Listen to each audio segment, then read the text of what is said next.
त्रास असतानाही प्रामाणिक राहणं, संपत्ती असूनही साधं राहणं, राग असूनही शांत राहणं, अधिकार असूनही नम्र राहणं, यालाच आयुष्याचं मॅनेजमेंट म्हणतात.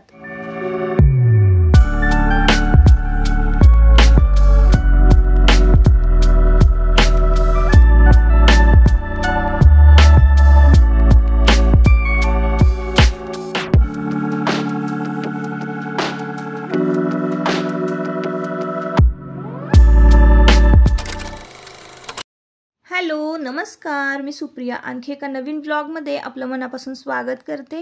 तुम्हाला आजचा दिवस सुखाचा, आनंदी आणि आरोग्यदायी जावो. तुम्ही जी काही स्वप्न पाहिली असतील ती सगळी स्वप्न तुमची पूर्ण होत. त्याचबरोबर शुभ सकाळ सर्वांना. पहाटेची वेळ आहे आणि आत्ता ना पहाटेचे 5-5:30चं हे टायमिंग असावं. माझी आंघोळ वगैरे झाली आहे आणि त्याआधी ना कोमट पाणी पिणं, मेडिटेशन करणं, व्यायाम करणं, ह्या सगळ्या गोष्टी ज्या आहेत त्या झालेल्या आहेत. आता मी मेडिटेशन कसं करते हे का मागच्या व्हिडिओमध्ये मी तुमच्याशी शेअर केलेलंच आहे. काय होतं ना, सकाळी सकाळी लाईट लावली ना की व्होल्टेज जे आहे थोडं कमी जास्त होतं आणि मग लगेचच आता माझी आंघोळ वगैरे झाली आणि बऱ्यापैकी घरातली सुद्धा कामं आटपून झाली होती. मग थोडंसं उजाडल्यानंतर ना बाहेरचं जरा लोटायला व्यवस्थित दिसतं, म्हणून मग उजाडल्यानंतरच बाहेरचं मी लोटून काढते. आता सध्या पावसाळा चालू आहे ना, तर खाली इतका चिखल झालेला आहे आणि अंगणात तर काही लोटायला जाता येत नाही. पण घरापुढचा हा जो पॅसेज आहे, उंबरट्यापुढची जी जागा आहे ती तर नेहमी रोज सकाळी लोटून काढावंच लागतं तिथलं आणि स्वच्छ पुसून घ्यावंच लागतं. कारण बाहेरची जी जागा आहे ना तर ती स्वच्छ आपली नेहमी असलीच पाहिजे. खरं तर ना आता मला एवढा वेळ पण मिळत नाही खाली जाऊन सगळी स्वच्छता करायची आणि पुढं बांधकामचं पण चालू आहे ना, थोडेफार त्याची पण म्हणजे ते साहित्य वगैरे तर खाली ठेवलेलं आहे, त्यामुळं ना खालची स्वच्छता करता येत नाही. तर असो, वरचं सगळं स्वच्छता करून घेणार आहे. आणि आज म्हणजे विशेष सांगायचं आहे की मला मी काही महत्त्वाच्या ज्या कमेंट्स आहे, आता प्रत्येक कमेंट्सचं मी उत्तर देण्याचा प्रयत्न केलेला आहे. आपला जो व्हिडिओ आहे फर्स्ट यूट्यूब पेमेंटचा, तर त्या व्हिडिओच्या खाली ज्या काही कमेंट आलेल्या होत्या तर त्या प्रत्येक कमेंटचं खरं तर मी सविस्तर उत्तर देण्याचा खूप मनापासून प्रयत्न केलेला आहे. जेवढं मला कळतंय, जेवढं मला माहिती आहे ती सगळी खरोखर 100% अशी माहिती मी तुमच्यापर्यंत पोहोचवलेली आहे आणि कुठंही असं लपवून छपवून कुठल्याही गोष्टी अशा ठेवलेल्या नाही आहेत. त्यातलीच आज 4-5 प्रश्न असावीत, तर त्याची मी अगदी प्रामाणिकपणे आणि अगदी असं म्हणतो ना आपण खरेपणाने मी उत्तरं देणार आहेत. तर तुम्ही व्हिडिओ शेवटपर्यंत पहा आणि तुम्हालाही तुमचंही यूट्यूब चॅनल असेल आणि असं काही प्रॉब्लेम्स असतील तर नक्कीच तुम्हाला ते फायद्याचं ठरणार आहे. त्याआधी सांगते, आज ना शनिवार आहे आणि आज ना सकाळी सकाळी मुलांची शाळा असते. सकाळी 7 वाजता मुलांना घराबाहेर पडावं लागतं आणि आता तुम्ही बघत असाल सकाळचे 6:15 वाजलेले आहेत. तर ज्या दिवशी आपल्याला ना सगळं आटपून बाहेर पडावं लागतं, म्हणजे 7:30 वाजता मला जर घराच्या बाहेर पडायचं असेल तर मला कुठली पूर्वतयारी करावी लागते हे पण मी थोडक्यात आजच्या व्हिडिओमध्ये तुमच्याबरोबर शेअर करणार आहे. तर तुम्ही बघितलात जसं की मी पॅसेज वगैरे लोटून घेतलेला आहे, घराबाहेरची स्वच्छता केलेली आहे. जे कपडे होते रात्री वाळत घातलेले ते सकाळी सकाळी मी मोकळ्या वाऱ्याला ठेवून देत असते बाहेर आणि घर पण स्वच्छ झालं, बाहेरचं अंगण पण जे आहे ते स्वच्छ करून घेतलेलं आहे. आणि आता माझी तर आंघोळ मी सकाळीच लवकर आंघोळ केलेली होती आणि हे सगळं करण्याआधी ना मी 4:45ला उठले होते. तर 4:45 ते 5:30 वाजेपर्यंत व्हिडिओचं एडिटिंग, व्हॉइस ओव्हर हे सगळ्या गोष्टी करत होते. कारण आपण जर घराच्या बाहेर पडणार असू तर आपले व्हिडिओ जे आहेत ते शेड्यूलला लावलेले असावेत. म्हणजे आपण कुठे बाहेर गेलो ना की लगेच ते म्हणजे ऑपच आपले जे व्हिडिओ आहेत तर ते पोस्ट होतात. आणि इंस्टाग्रामचे जे काही मिनी व्लॉग आहेत ते सुद्धा तयार करून शेड्यूलला लावून ठेवलेले आहेत. तर ह्या सगळ्या गोष्टी, जसं की आपण जॉबला जातो बघा आणि जॉब करतो तर कसं घरातलं सगळं काम आटपून आवरून जातो आणि मग आपण तिकडे जाऊन आपलं जे काम आहे ते करत असतो. तसंच यूट्यूबचं पण असतं, घरातली कामं आटपूनच मग ती सगळी कामं करावी लागतात. तर मी सकाळी त्यासाठीच लवकर उठले होते. आता माझं बऱ्यापैकी सगळी कामं जी आहेत ना घरातली पण आटपलेली आहे आणि यूट्यूबची पण आटपलेली आहे. तर आता मी काय करणार आहे, शेंगदाणे जे आहेत ते भाजायला घेतलेले आहेत बघा. दोन्ही मुलांना उठवलेलं आहे, दोन्ही मुलांचे कपडे जे आहेत ना ते इस्त्री करून घेतलेले आहेत आणि आता ना त्यांना मॅगी केली होती डब्याला, कारण सकाळची 7 वाजता शाळा असते आणि सकाळी सकाळी नाश्त्याला मी तर तयार करून ठेवेन नाश्ता, पण मुलांना सकाळी सकाळी चपाती वगैरे खायला नको वाटते. तर म्हणून मग मी त्यांना दोघांनाही दूध देत असते प्यायला. थोडंसं चॉकलेट घालून दूध प्यायला दिलं की मग त्यांचं पोट भरतं. आणि एवढ्या सकाळी कोणीही नाश्ता करत नाही, सकाळी 7 वाजता. तर त्यामुळं आणि त्यांची मधली सुट्टी जी आहे ना, तर ती लगेच 8:30 पावणे 9 वाजता होते. त्याच्यामुळं ते घरूनही खाऊन बाहेर पडत नाहीत. म्हणून मी त्यांच्यासाठी ना मॅगी केलेली आहे डब्याला. आता मी ना मेंदूवडा वगैरे करणार होते, पण म्हटलं कशाला, आज तर खरंच खूप गडबड आहे. आणि आज मला जायचं आहे माझ्या मामाच्या मुलीला बघायला. तिची ना डिलेवरी झालेली आहे, तिला मुलगा झाला, म्हणून तिला मला बघायला जायचं आहे. तर मी वाईत राहते ना, तर वाईच्या आसपास चांदवडी, त्यानंतर छोटी छोटी बरीच गावं आहेत, जाम, कुसगाव, हे जेवढी मला माहिती आहे तेवढी मी सांगते. तर तिला शिंदेवाडीच्या खाली रुईघर जे आहे तर तिथं दिलेली आहे. आणि रुईघर जे आहे ना, ते खूप आतमध्ये गाव आहे. पाचगणी, महाबळेश्वर जाताना लागतं. पाचवड करणं पण आपण तिकडे जाऊ शकतो. भुईंज, पाचवड, हे सगळे आजूबाजूची गावं आहेत, वाईच्या आजूबाजूची. तर माझी आई पण आलेली आहे आणि आज आई आणि मी माझ्या मामाच्या मुलीला बघायला जाणार आहोत. म्हणूनच ही सगळी गडबड चाललेली आहे. तर आता ना मी काय केलं, दोघांनाही मॅगी दिली आणि मॅगी पण भरपूर झाली होती, म्हणून स्वतः आम्ही थोडीशी ठेवून घेतलेली आहे. कारण सकाळी सकाळी बाहेर पडायचं ना ताईंनो. आणि आता ते गाव कसं खूप लांब आहे आणि गाडी मिळते की नाही, ह्या सगळ्या प्रश्न असतातच समोर. तर उपाशी पोटी बाहेर पडण्यापेक्षा ना थोडंसं काहीतरी खाऊन घेतलं तर बरं होईल. कारण ना मला असं पण ना एस टीमध्ये बसल्यानंतर घाम येणे, चक्कर येणे, अशक्तपणा जाणवणे, ह्या सगळ्या गोष्टी होतात. त्यामुळे थोडीशी स्वतःची केअर काम करताना मी मॅगी खाऊन, थोडीशी राहिली होती ना ती खाऊन घेतली आणि मग परत पुन्हा कामाला लागलेले आहे. तर आता मी शेंगदाणे कशासाठी भाजले ताईंनो, तर मम्मीचं कसं होतं, आईचं माझ्या, तर रक्त कमी आहे तिच्या शरीरामध्ये. आणि मग शेंगदाण्याचे लाडू तिच्यासाठी मी ती आली ना की दरवेळेस करत असते. तर मग आता इथे ना शेंगदाण्याचे लाडू करायला घेतलेले आहेत. त्या दिना मस्त शेंगदाणे छान खरपूस भाजून घेतलेले आहे आणि गूळ बारीक असा चेचून घेतलेला आहे. आता मुलांचे डबे भरून दिले, बॅग भरून दिली, व्यवस्थित कपडे घातले, त्यांच्या डोक्याला तेल वगैरे लावलं, सगळं झालं. तरी मुलं ना आता टाईम झालेला आहे स्कूलचा, तरी घरातल्या घरात फिरतच राहणार. म्हणून त्यांना की नाही जरा बोलून मग घराच्या बाहेर काढावं लागतं, जा बाबा उशीर होईल नाही तर. कारण माझं तर काम सगळं जे आहे, टिफिन वगैरे सगळं लवकर झालेलं असतं आणि त्यांनाच पेन्सिल, शार्पनर, इरेजर ह्या सगळ्या गोष्टी सापडत नसतात. तर असं असतं ताईंनो, प्रत्येक वेळेस असं होतंच आमच्याकडे, मुलांना थोडासा उशीर होतोच. तर माझ्यामुळे नाही होत, तो त्यांच्यामुळे होतो, असं असतं. तर असो ताईंनो, आता इकडे शेंगदाणे भाजून झाले आणि मी काय केलं, पहिला जो घाणा आहे ना तो छान बारीक करून घेतला. थोडेसे शेंगदाणे घालायचे आणि थोडासा चेचलेला गूळ घालायचा. आता तुम्ही यामध्ये ना वेलचीसुद्धा घालू शकता. वेलची घातली ना एकदम मस्त लागतो लाडू, पण माझ्या आईला ना वेलची नाही आवडत, त्याच्यामुळं मग मी नाही घातली. गूळ शेंगदाण्याचे लाडू कसं, एक लाडू तिनं रोज जर खाल्ला ना आणि थोडंसं दूध पिली ना, तर तेवढंच तिच्या शरीरामध्ये म्हणजे तिचं ब्लड पण वाढेल आणि तिचा जो अशक्तपणा आहे, विकनेस, तो सुद्धा कमी होईल. म्हणून मग मी दरवेळेस ती आली ना, मला कळालं की ती आली इकडं, तर मग मी नेहमी शेंगदाण्याचे लाडू करून ठेवत असते. आता पहिल्यांदा झालं काय, गूळ शेंगदाणे छान बारीक झाले, पण तूप त्यामध्ये घातलं नाही ना, त्यामुळं ते असं मिळून आलं नाही. म्हणून मी प्रत्येक वेळेस आता बघा 1-1 चमचा शेंगदाणे आणि गूळ वाटून घेताना तुपाचा घालणार आहे. म्हणजे मग ते एक छान एकजीव असं मिळून येणार आहे आणि मग लाडू बांधायला ना खूप सोपं जाईल. तर अशाच पद्धतीनं मी सगळं सारण जे आहे ना ते मिक्सरमध्ये बारीक करून घेतलं, गूळ आणि शेंगदाणे, आणि मग मस्तपैकी छान एकसारखं मिक्स करून घेतलेलं आहे. त्यामध्ये 2 चमचे तुपाचे घातलेले आहे. जास्त तूप नाही घालायचं, कारण शेंगदाण्याला पण आधीच तेल असतं. आणि छान बघा आता लाडू मी बांधायला घेतलेले आहे. लाडू पटपट बांधले, किती एक 27-28 तरी लाडू झाले असतीलच. तर मी काय करते, नेहमी ना 30 लाडू करते, म्हणजे महिनाभर आहे ना तिला जाईल आणि महिन्याभराचा कोर्स पूर्ण होईल. म्हणजे कोर्स थोडक्यात असंच मी करते, गणित लावते की तिला महिन्याला पण म्हणजे महिनाभर ते लाडू पुरावेत. रोज एक लाडू खाल्ला आणि महिनाभर जर आपण असा कोर्स केला की नाही शेंगदाण्याच्या लाडूचा, म्हणजे रोज एक लाडू आणि थोडंसं दूध, विकनेस पण जातो आणि ज्यांचं एचबी कमी आहे, एचबी पण चांगल्या प्रमाणामध्ये वाढतं. आता जे बीट खात नाहीत, काळे मनुके खात नाहीत, त्यांच्यासाठी हा उत्तम उपाय आहे. गूळ आणि शेंगदाणे खाणे याने सुद्धा रक्त वाढतं. आणि बीटाचा ज्यूस तर खरंच त्यावर उत्तम उपाय आहे, पण ती खात नाही, कधीच खात नाही. तर चला म्हटलं, गूळ शेंगदाणे कसं उपवासाला पण चालतं आणि तिचा आधनंमधनं उपवास पण असतो, तर त्यामुळं ती गूळ शेंगदाण्याचा लाडू जो आहे तो खाते. तर लाडू पटपट बांधून घेतले, माझं आवरलं, साडी वगैरे नेसले, स्किन केअर रुटीन माझं सकाळी झालं होतं आणि उशीर झाला होता खूप म्हणून मी केस विंचरले नाही, लगेचच मी निघाले आणि बस स्टॉपवर पोहोचले.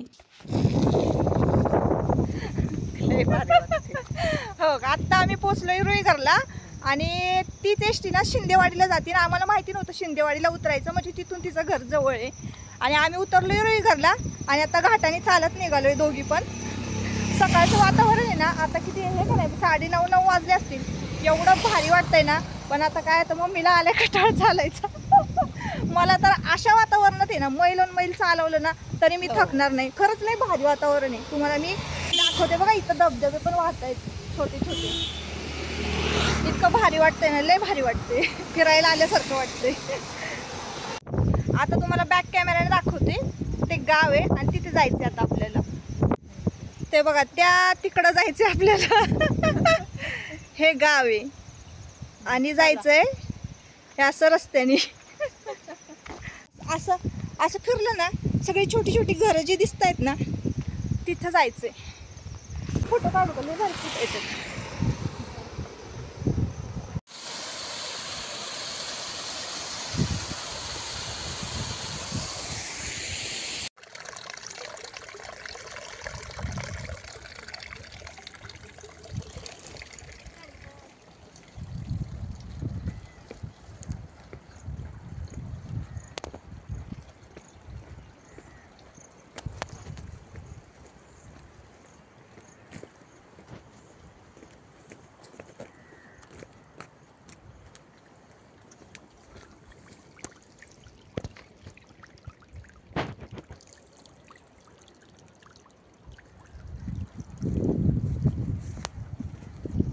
तर इथलं निसर्ग सौंदर्य जर तुम्ही बघितलं ना, बापरे, पृथ्वीवरचा स्वर्ग म्हणजे आमच्या सह्याद्री रांगा आणि आजूबाजूचा जो काही परिसर आहे, इतका भारी वाटतं ना ताईंनो. एकटं जर तुम्हाला मनशांती जर हवी असेल ना, तर असं एकटं घराबाहेर पडायचं आणि अशा रस्त्यानं घाटानं फिरायचं, छान छान फुलं बघायची, वाहणारे धबधबे, झुळझुळ वाहणारं पाणी, इतकं भारी वाटतं ना. हिरवंगार डोंगर, इतकं छान वातावरण होतं ना. आणि बघा मग आम्हाला आहे ना संपूर्ण घाट जो आहे तो उतरून जायचा होता.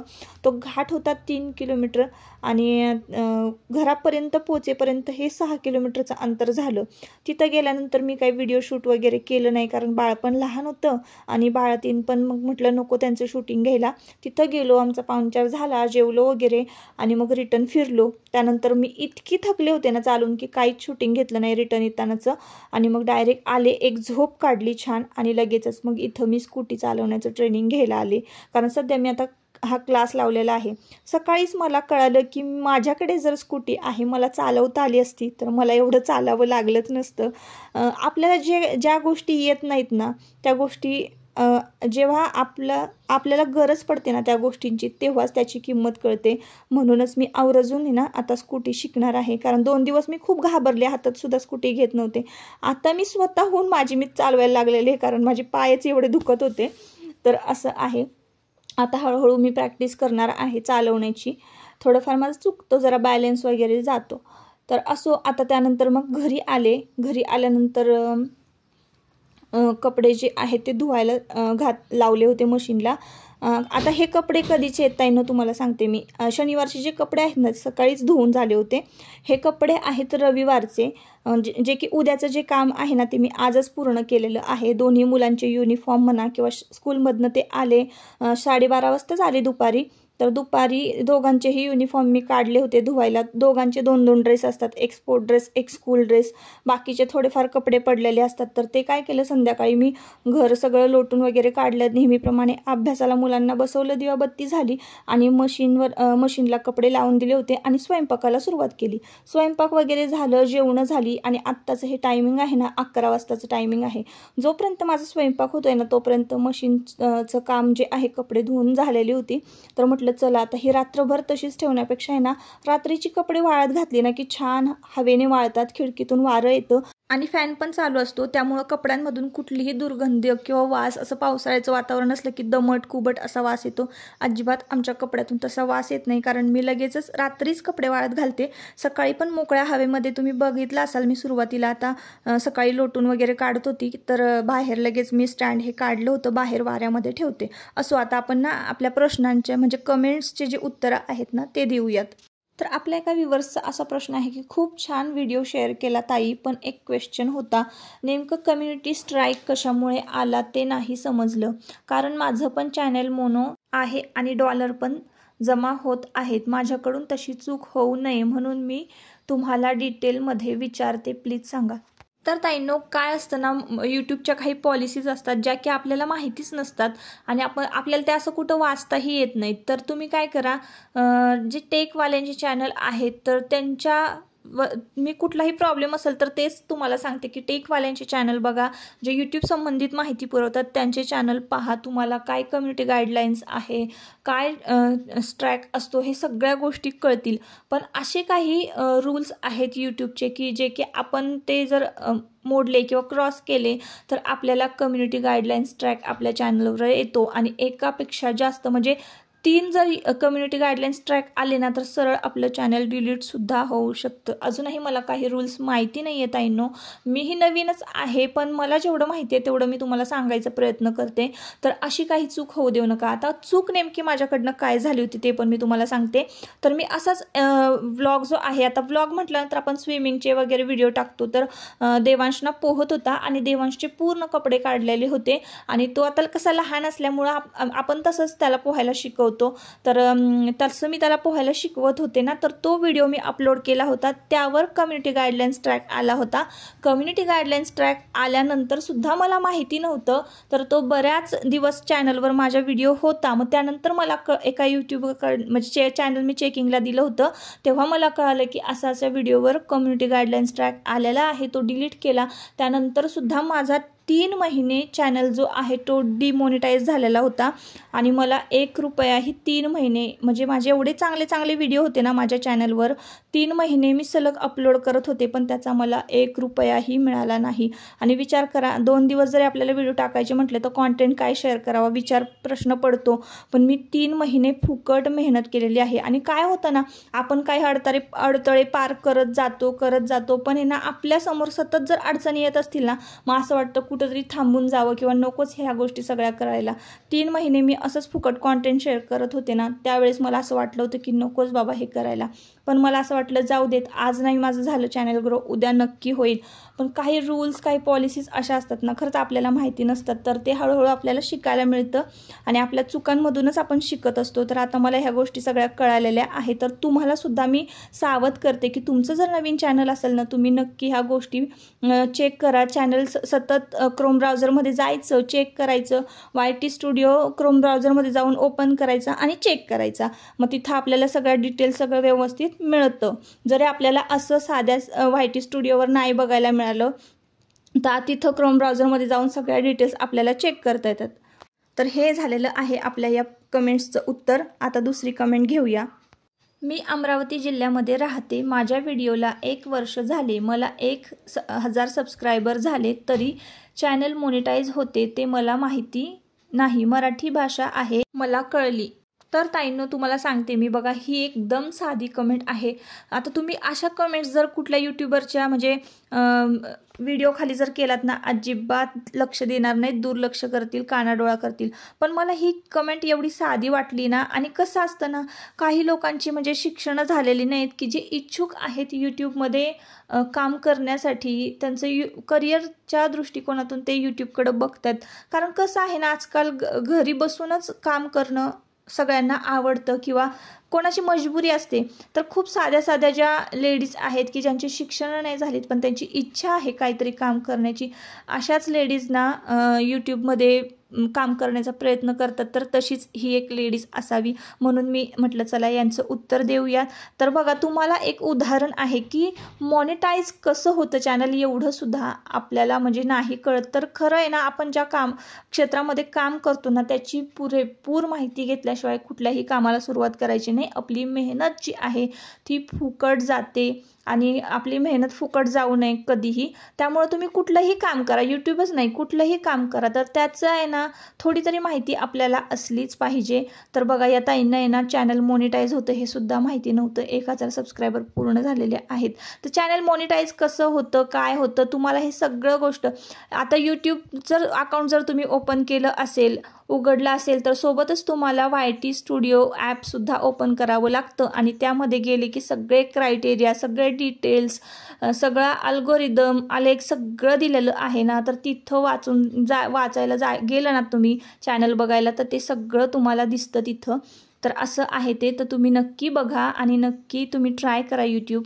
अजून एका ताईंचा प्रश्न होता की तुम्ही हॅशटॅग, टायटल हे कसं लावता, कीवर्ड्स काय लावता. ताईंनो, तुम्ही कुठली कॅटेगरी निवडलेली आहे व्हिडिओची, म्हणजे तुम्ही टेकचं चॅनल करताय, रेसिपीचं चॅनल करताय, ब्लॉगचं चॅनल करताय, यावरनं आपण काय टॅग्स लावायचे आहेत, काय टायटल, थंबनेल हे सगळं त्यावर ठरतं. त्यामुळे प्रत्येकाच्या व्हिडिओचं डिस्क्रिप्शन, टायटल, थंबनेल, टॅग्स हे सगळं वेगवेगळं असतं.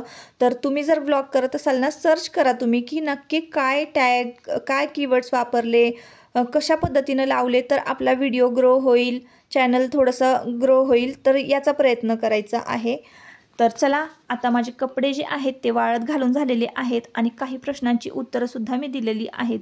आता खूप रात्र झालेली आहे, जवळजवळ माझं 4:45ला सुरू झालेला दिवस आत्ता रात्री 11:15 तरी वाजले असावेत. तर कपडे वाळत घातले, देवाला नमस्कार केला आणि निघाले मी झोपायला. आत्ताच्या व्हिडिओचा इथंच शेवट करूया. परत पुन्हा भेटूया नवीन एका व्हिडिओमध्ये. तोपर्यंत स्वतःची काळजी घ्या. व्हिडिओ जर आवडला असेल नक्की आपल्या चॅनलला सबस्क्राईब करा आणि व्हिडिओला एक लाईक करा.